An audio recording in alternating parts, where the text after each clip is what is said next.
지난주에도 여러분들에게 말씀을 잠시 드렸듯이 우리가 살고 있는 이 미국은요, 모든 것이 풍성해요.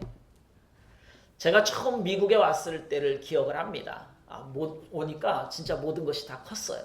심지어 자동차도 크더라고. 한국에서 타던 자동차보다 훨씬 커요. 화물칸을요 3개나 달고 가는 차도 있어요. 와, 한국에서는 3개 달고 가는 걸 본 적이 없거든요. 고속도로에서 이렇게 큰 트럭 옆을 지나갈 때면 상당히 긴장이 되곤 했었습니다. 그때가 엊그제 같은데 뭐 요즘은 그렇지 않아요. 그냥 큰 거 지나가면 지나가나 보다 그러지. 이 과일도 크기가 컸습니다. 음식도 넘쳐나고요.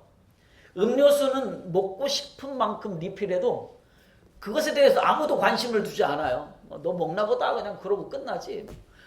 또 먹네 이 신경도 안 써요. 조금 과장해서 표현한다면 모든 것이 다 크고 모든 것이 풍성한 나라가 미국인 것 같습니다. 그런데요, 모든 것이 풍성하지만 그 풍성한 만큼 행복도 풍성한 것 같지는 않은 것 같아요.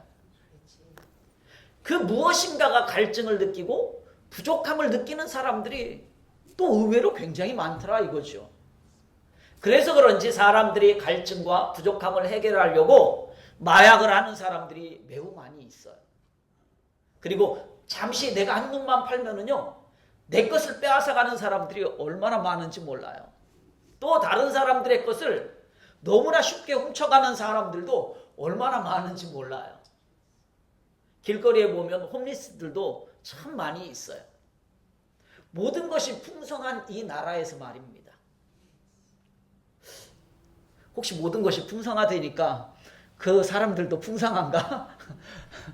그럴 수 있겠죠? 그 사람들도 풍성할 수 있겠죠? 어쨌든 이렇게 풍성한 나라에서 꼭 행복도 풍성한 것은 아닌 것 같다라는 거예요. 한국에 지금은 이제 돌아가신 이여령 교수라는 분이 있었어요. 이분이 간증을 한 것을 기록한 책이 있는데 이 책에서 이여령 교수는 이렇게 고백하고 있습니다. 내 자신이 무엇인가에 대한 갈증이 늘 있었다는 거예요. 그래서 이 갈증을 해결하고 싶어서 명예도 가져보려고 했었다. 그리고 돈으로도 채워보려고 했었다. 그런데 그것으로 채워지지 않았다라는 거예요. 그가 가지고 있던 갈증은 이 세상의 것으로는 채울 수가 없었다라고 말했습니다. 후에 이여령 교수라는 분은 예수님을 만나게 됐고요. 딸 때문에 만나게 됐죠. 예수님을 만나게 됐고 그가 영적으로 회복이 되어졌다. 갈증이 해결이 되었다라는 이야기를 했다고 말했습니다. 오늘 우리들의 모습은 어떤가요? 저와 여러분들의 모습은 어떤가요? 여러분들도 무엇인가 채우지 못한 갈증이 있으신가요? 저도 개인적으로 이러한 갈증을 느낄 때가 있습니다. 구체적으로 말씀드리기는 그렇지만 저도 수없이 고민하고 갈등하고 무엇인가 채워지지 않는 갈증을 느낄 때가 있다는 것입니다. 오늘 본문 말씀에서도 이러한 갈증을 우리는 보게 됩니다. 이스라엘 백성들이 성벽을 재건하는 동안에 그들은 영적인 갈급함을 느낍니다.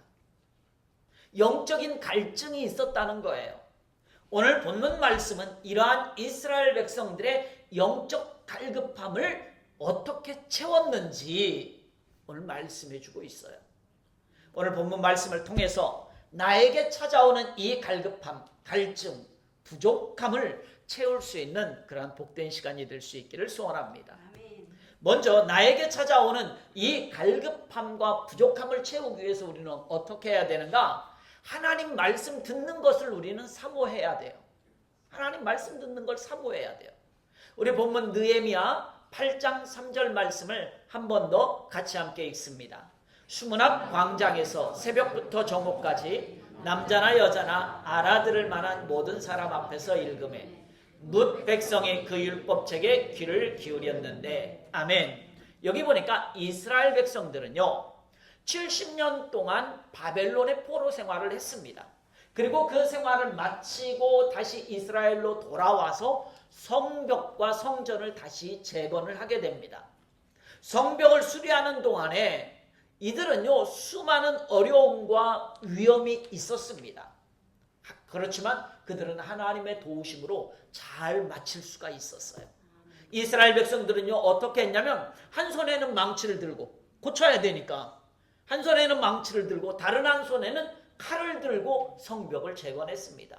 왜 칼을 들었는가? 주변의 다른 민족들이요 호시탐탐 노리고 있었어요. 이들이 성벽을 재건하지 못하도록 방해하고요 쳐들어와서 사람들을 죽이고 하니까 한쪽으로는 그걸 막아야 되고 한쪽으로는 성벽을 재건을 해야 되니까 얼마나 힘들고 어려웠겠느냐라는 거예요. 그리고 많은 그 어려움 가운데서 어떻게 했는가? 성벽 재건에 성공했습니다. 그런 후에 이스라엘 백성들은 성벽 재건에 성공했다는 것에 도취되어져 있었던 것이 아니라 다시 하나님의 말씀을 듣기 위해서 하나님께 나왔다는 거예요. 오늘 우리 교회 이전하기 전에 작년에 어땠습니까? 우리 합심해서 한 마음으로 기도하고 설교가 끝나면 또 그 기도의 제목 가지고 기도하고 합심해서 했어요. 해서 이제 기도 중에도 하셨지만 우리가 아름답게 예배드릴 수 있는 공간이 생겨졌어요. 이것에 도취돼서는 안 된다는 거예요. 그래서 하던 기도 멈추고 이제 뭐 다 됐지 하고 끝이 아니라는 거예요. 오늘 이스라엘 백성들은 성전과 성벽을 재건하고 이제 다 됐어 끝 이렇게 그 모든 것이 다 이루어진 것에 대해서 도취하고 있었던 것이 아니라는 거예요. 다시 마음을 다잡기를 원했다는 거죠. 그것은 무엇인가? 다시 말씀으로 돌아가는 일이었어요. 때마침 그때가 언제냐? 7월 초하루 7월 1일입니다. 7월 1일 절기인데 보통 이 절기를 나팔절이라고 얘기합니다. 이때 이스라엘 백성들은 하나님께 감사를 드리고 절기를 지키기 위해서 어디에 모였는가? 수문 앞 광장에 모였어요. 큰 문이 있는 광장 앞에 다 모였단 말이에요. 이 수문 앞 광장에 모인 이스라엘 백성들은 율법에 정통했던 학사 에스라, 제사장 겸 학사였던 에스라에게 모세의 율법을 읽어달라 그래요. 즉 하나님의 말씀을 우리에게 좀 들려주십시오라고 요청을 하게 돼요. 이스라엘 백성들이 70년 동안 뭐 했다고요? 바벨론에서 포로 생활을 했다고 말씀드렸잖아요. 70년 동안 바벨론에서 포로 생활하면서 그들이 깨달았던 것이 얼마나 많이 있었을까요? 얼마나 많은 것을 깨달았겠냐고요. 자신들에게 주어졌던 자유, 그들이 자유롭게 신앙생활했던 그런 모습들, 이런 것들을 한순간에 다 잃었잖아요. 70년 동안 잃었잖아요. 그리고 다시 돌아왔을 때 얼마나 깨달은 게 많았겠어요. 그래서 그랬는지는 모르겠지만 어쨌든 이스라엘 백성들에게 있어서 성전과 성벽을 재건하는 일은 매우 중요했다라는 거예요. 하나님 앞에 예배드릴 곳을 다시 세우는 것은 너무나 중요했다라는 거예요. 그들에게. 그래서 돌아와서 내 집 짓는 것이 먼저가 아니라 하나님의 전을 다시 복원하는 일이 제일 먼저였다는 거예요.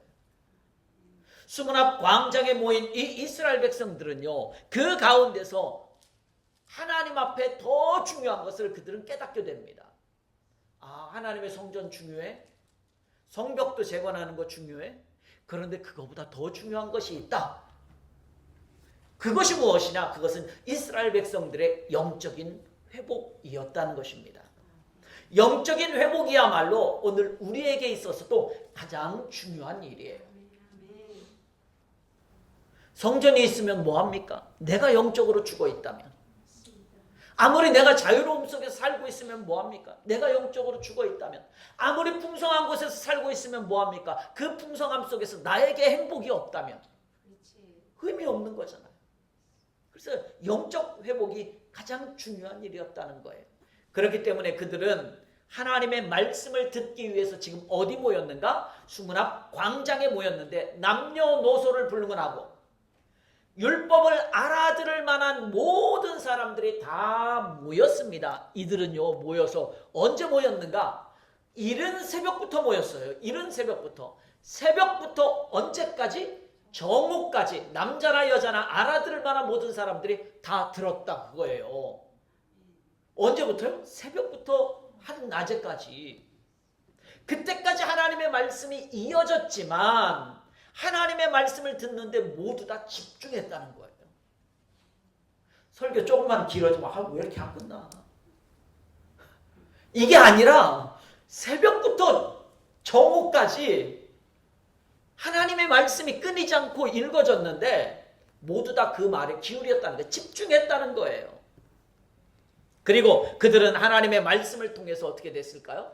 다시 영적 회복과 한 마음, 한 공동체를 이루게 될 수 있었다는 것입니다.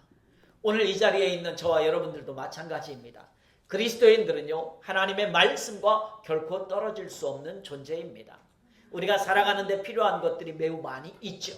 건강도 필요합니다. 돈도 필요합니다. 가족도 필요합니다. 친구도 필요합니다. 꿈도 필요해요. 비전도 필요합니다. 도전하는 열정도 필요합니다. 그런데 제일 중요한 것은 하나님의 말씀을 통한 영적 회복입니다. 아멘, 아멘.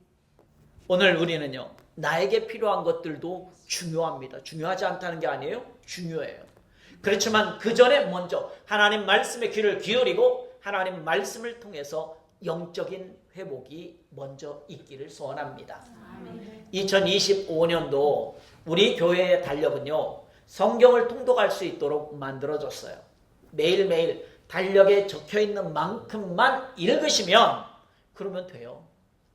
이처럼 나의 필요를 채우기 위해서 여러분들 아침에 일어나서 내 필요를 채우기 위해서 하루를 살아가잖아요. 하루 일과를 시작하잖아요. 그렇게 시작할 때 먼저 하나님의 말씀을 읽고 묵상하는 그러한 여러분들이 될 수 있기를 소원합니다. 아멘. 다음으로 나에게 찾아오는 이 갈급함, 갈증과 부족함을 해결하기 위해서 우리는 어떻게 해야 되는가? 하나님 말씀에 순종해야 합니다. 우리 본문 느헤미야 8장 6절 말씀을 함께 읽어봅니다. 에스라가 위대하신 하나님 여호와를 송축하며 모든 백성이 손을 들고 아멘 아멘 하고 응답하고 몸을 굽혀 얼굴을 땅에 대고 여호와께 경배하니라. 아멘. 학사 에스라가, 오늘 제사장 겸 학사 에스라가 나무 강단 위에 서서 율법책을 딱 폈어요. 하나님 말씀을 폈다 이거죠. 펴는 그 순간 거기에 있던 모든 백성들이 어떻게 했는가? 다 일어섰다는 거예요. 다 일어섰어요.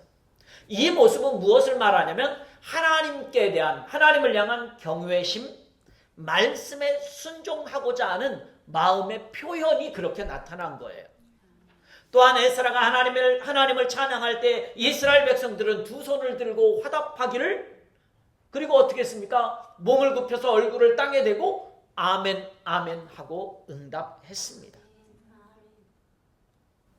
아멘이라는 말은 이런 의미를 가지고 있어요. 진실로 또는 그러하다, 동의죠. 그 다음에 진실되다, 그대로 이루어집니다, 또는 믿습니다 라는 이러한 의미들을 가지고 있는 것이 아멘이에요. 그러니까 이 아멘은 어떤 의미를 가지고 있죠? 긍정의 의미를 가지고 있죠. 긍정하는 의미를 가지고 있어요. 그런데 이 아멘 속에는요, 단지 긍정의 의미뿐만이 아니고 또 다른 의미가 있는데 그것은 무엇인가? 순종의 의미를 또 지니고 있어요. 순종하다. 진실로 그러합니다 라고 했으면 그것에 그대로 내가 따라야 되는 거예요. 말로만 그렇습니다 해놓고 딴짓하면 안 되는 거잖아요. 그래서 아멘에는 순종의 의미도 담겨져 있어요. 오늘 학사 에스라를 통해서 모세의 율법책, 즉 하나님의 말씀을 들을 때에 수문 앞 광장에 모인 이스라엘 백성들은 아멘 아멘 하고 두 번이나 반복해서 외쳤어요. 한 번 아멘도 아니에요. 난 무슨 일이 있어도 꼭 할 거야, 그렇잖아요. 절대로 진짜로 무슨 일이 있어도 갖다 붙이잖아요. 왜 붙입니까? 왜 반복합니까? 나는 무슨 일이 있어도 그거 꼭 하겠다라는 어떤 나의 굳은 의지와 결단과 결심을 표현하는 거잖아요. 그것처럼 오늘 이스라엘 백성들도 아멘 한 번 하고 끝나지 않고 아멘 아멘 했다는 거예요. 이 외침은요, 너무나 감격스러운 장면이에요. 그런데 오늘날 많은 성도들이요, 이 아멘을 자신의 욕심을 위해서 사용하는 경우를 보게 됩니다. 자신의 문제가 해결되거나 은혜로운 말씀을 들을 때, 은혜로운? 무엇이 은혜로운일까요?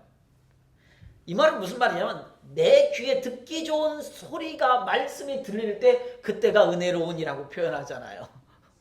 내 귀에 듣기에 좋은 말씀이 들릴 때만 은혜로운이라는 표현을 쓰잖아요. 그때만 아멘 하는 거예요. 아닙니다. 상황에 따라서 상황에 따라서 하나님의 말씀을 듣기도 하고 안 듣기도 한다는 거예요. 이렇게 하나님의 말씀을 자신의 기준으로 듣기 때문에 그 말씀에 대한 순종도 어떻게 하겠어요? 나에게 은혜로울 때만 순종하죠. 나에게 은혜로울 때만이에요. 은혜로움을 잘 이해를 하셔야 돼요. 나에게 은혜로울 때만 순종합니다. 나에게 좋을 때만 순종합니다. 그리고 그것이 불편하고 어려우면 어떻게 해요? 스킵해버리죠. 지나가버려요. 안 해요. 자, 이게 아멘이냐 이거예요. 아니죠. 하나님의 말씀은 그렇지 않습니다. 언제 어느 때든지 하나님 말씀에는 예만 있지 아니오는 없습니다.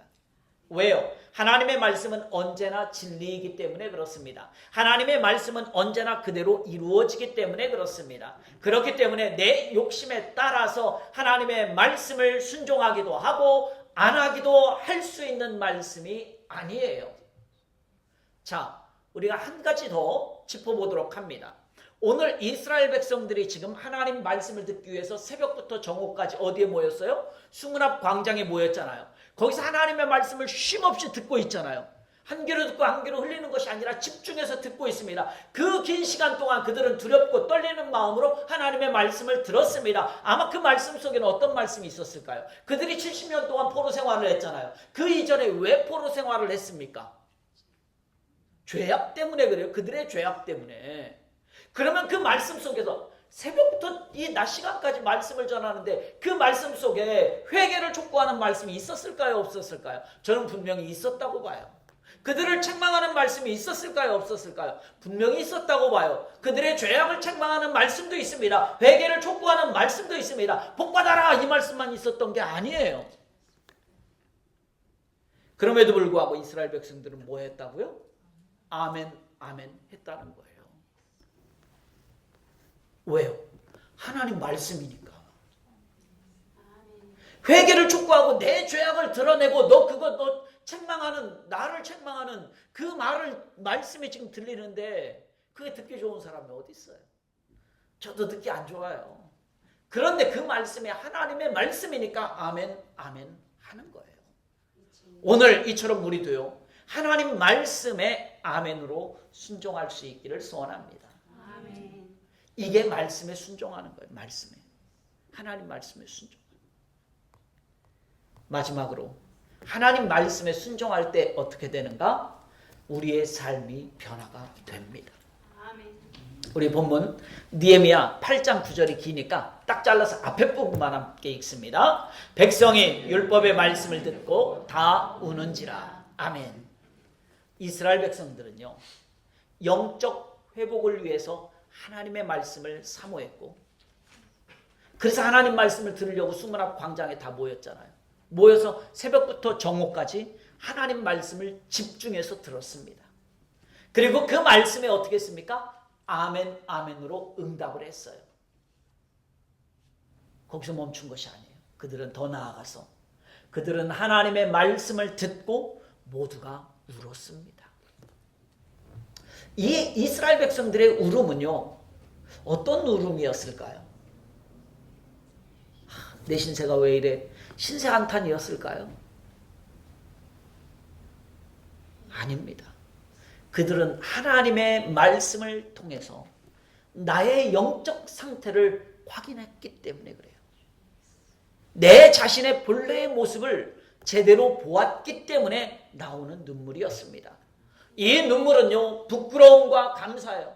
하나님 앞에 죄된 자기의 모습을 보니까, 내 영적 상태를 보니까 이게 부끄러워. 그럼에도 불구하고 하나님이 나를 살려주시고 나에게 자유를 다시 허락해 주시고 다시 성전과 성벽을 재건할 수 있게 하시고 하나님 앞에 예배할 수 있는 은혜를 주신 것에 대한 감사예요. 아멘. 아멘. 여기서 멈췄을까요? 그들은 결단과 회개의 울음이었어요. 다시 돌이키는 거예요.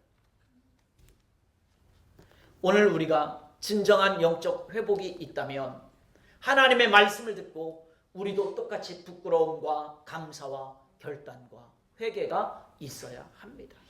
아멘. 그리고 하나님의 말씀을 듣고 감격만 하고 감사만 하고 결단만 하고 끝나는 것이 아니라 변화된 삶을 살아가는 진정한 회개가 따라와야 되는 것입니다.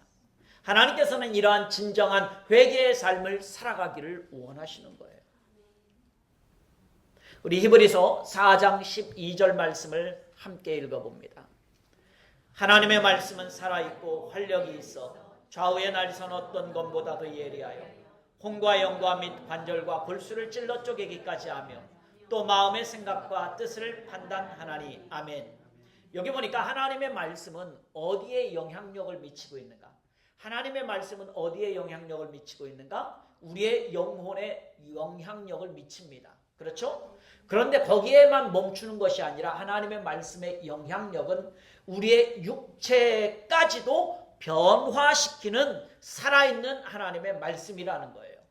그러니까 혼과 영과 및 관절과 골수를 찔러 쪼개기까지 하며라는 말은 우리의 육체에도 하나님의 말씀이 영향력을 미친다는 얘기예요. 이 말은 다른 말로 바꾸면 우리의 전 인격에 하나님의 말씀은 영향력을 미친다는 거예요. 우리의 마음에만 영향력을 미치는 것이 아니라. 이렇게 역사적으로도 볼 때에도 그래요. 이 하나님의 말씀을 통해서요, 그리스도인들의 삶이 변화되었고요, 역사가 바뀌기도 했고요, 세상이 변화되기도 했어요. 이 외적으로도 하나님의 말씀은 분명히 영향력을 끼치고 있기 때문에 지금도 많은 사람들의 삶을 변화시키고 있습니다. 이 하나님의 말씀은. 또한 이 말씀은요, 오늘 우리 교회도 변화시키고 있고요, 우리의 삶도 변화시키는 말씀이에요. 이스라엘 백성들은 하나님의 말씀을 듣고 그들의 태도가 바뀌어졌어요. 그들의 태도가 바뀌어졌다는 거예요. 그들은요, 눈물과 근심과 고난이 있었습니다. 바벨론 포로에서 70년 동안 포로 생활하다 돌아왔으니 뭐 남아있는 게 뭐가 있어요? 예루살렘은 폐허가 되어 있고, 뭐 포로가 얼마나 많은 재산을 가지고 들고 오겠습니까? 그렇잖아요. 말 그대로 빈털터리로 오는 거예요. 와서 그러니까 예루살렘에서 다시 성전과 성벽을 재건하고 다시 살아가야 되는데 얼마나 힘들고 어려웠겠어요. 그런데 거기다 방해꾼들이 또 엄청나게 많았잖아요. 그러니 얼마나 힘들었겠냐고요. 그들은 눈물과 근심과 고난이었어요. 그런데 이제 그것이 어떻게 바뀌는가? 하나님의 말씀을 통해서 그들이 기쁨과 감사로 바뀌게 되었다는 거예요. 그래서 우리가 같이 읽지는 않지만 본문 느헤미야 8장 10절 하반절에 보면 이런 말씀이 있어요. 이날은 우리 주의 성일이니 근심하지 말라. 눈물과 근심과 고난이었는데 그거 하지 말아라. 여호와로 인하여 하나님 때문에 기뻐하는 것이 너희의 힘이다 라고 말씀하고 있어요. 하나님 때문에 너희들이 기뻐하는 것이, 감사하는 것이 낫다는 거예요. 그것이. 그러니까 마음으로만 바뀌라는 그 얘기가 아니에요. 우리의 육체, 우리의 삶 자체가, 우리의 삶이 변화되어야 된다는 거예요. 그러면서 또 뭐라 그럽니까? 또한 가난한 사람과 아무것도 준비하지 못한 사람들이 소외되지 않도록 그들과 음식을 나누어라. 이렇게 말하고 있죠. 이 말은 무슨 말입니까? 우리의 이웃과 화목하는 모습을 보여주고 있어요. 나만이 아니에요. 우리 그리스도인들은 나만 잘 살아야지, 나만이 아닙니다. 우리는 항상 이웃과 화목해야 돼요. 하나님의 말씀을 듣고 아멘으로 응답하고 그 말씀에 순종하는 믿음의 성도들은요, 그의 삶의 태도가 바뀝니다. 현재 나의 상태와 상관없이 우리는 기뻐할 수 있고요, 우리는 감사할 수가 있습니다. 하나님으로 인해서 기뻐하는 생활이 진짜 우리의 힘입니다. 예, 하나님으로 인해서. 다른 것 때문에 기뻐하는 게 아니에요. 하나님으로 인해서 기뻐하는 거예요. 자랑 하나 해야지. 자랑 하나 해야지. 우리 사모가 사위가 뭘 하나를 사줬어요. 선물을 뭐 하나를 사줬는데 그것 때문에 썩 기쁜 내색을 야, 오 너무 좋아 고마워 이렇게 해야 되는데 그걸 표현을 좀 잘 아니까 우리 사위가 딸한테 그러더래요. 내가 이거 사준 게 별로 안 기쁜가 봐 이렇게 살짝 묻더라는 거예요. 그래서 아니라고 기쁘다고. 무엇인가 외적인 무엇이 주어졌기 때문에 기쁘다는 게 아니에요. 무엇인가 내가 가졌기 때문에 기쁘다는 게 아니에요. 제가 서두에 말씀드렸듯이 미국이 모든 것이 풍성하다 그래서 행복이 풍성하냐? 그건 아니잖아요. 그 무엇이 무엇이어야 되는가? 우리에게 하나님 때문에 기뻐하는 생활이 되어야 된다는 거예요. 다른 것이 아니라 하나님 때문에. 이제 우리가 하나님의 말씀을 듣고 회개하고 죄에서 돌이켰다라고 한다면 기쁨과 감사함으로 내 삶의 현장에서 구체적으로 변화되는 삶을 살아야 되는 거예요. 그것이 하나님께서 진정으로 나에게 원하는 모습이에요. 오늘 믿음의 사람인 저와 여러분들에게 원하는 모습이 그 모습이에요. 이러한 한 주간의 삶이 될 수 있기를 주님의 이름으로 소원합니다. 말씀을 맺으려고 합니다. 사랑하는 성도 여러분, 2025년을 새롭게 시작하면서 많은 기도의 제목 또 많은 소원들 여러분들 다 가지고 있을 것입니다. 아마도요 여기 있는 저와 여러분들은요 올 한 해에 그러한 기도의 제목과 소원들을 이루기 위해서 갈급한 심정으로 무엇인가 많은 갈증을 느끼면서 그러한 마음으로 기도하고 최선을 다할 것입니다. 하지만 우리가 이러한 갈급함을 채우고 소원을 이루기 위해서 우리가 가장 먼저 해야 되는 것이 무엇인가? 내 영적 회복을 위해서 힘써야 한다는 것이에요. 내 영적 회복이 먼저예요. 그것은 여호와를 바로 알아가는 것입니다. 힘써 여호와께로 다시 돌아가는 것입니다. 하나님과의 관계를 다시 회복하는 것입니다. 그러기 위해서 우리는 어떻게 하는가? 다시 하나님의 말씀으로 돌아가야 합니다. 이스라엘 백성들이 제일 먼저 했던 일은 수문 앞 광장에 모여서 다시 하나님 말씀으로 돌아가는 일이었어요. 오늘 그 일이 우리의 삶에 있어야 되는 거예요.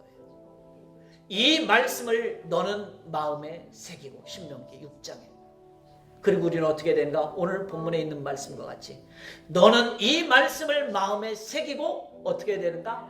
아멘 아멘으로 응답하며 그 말씀에 순종하는 삶이 되어야 합니다.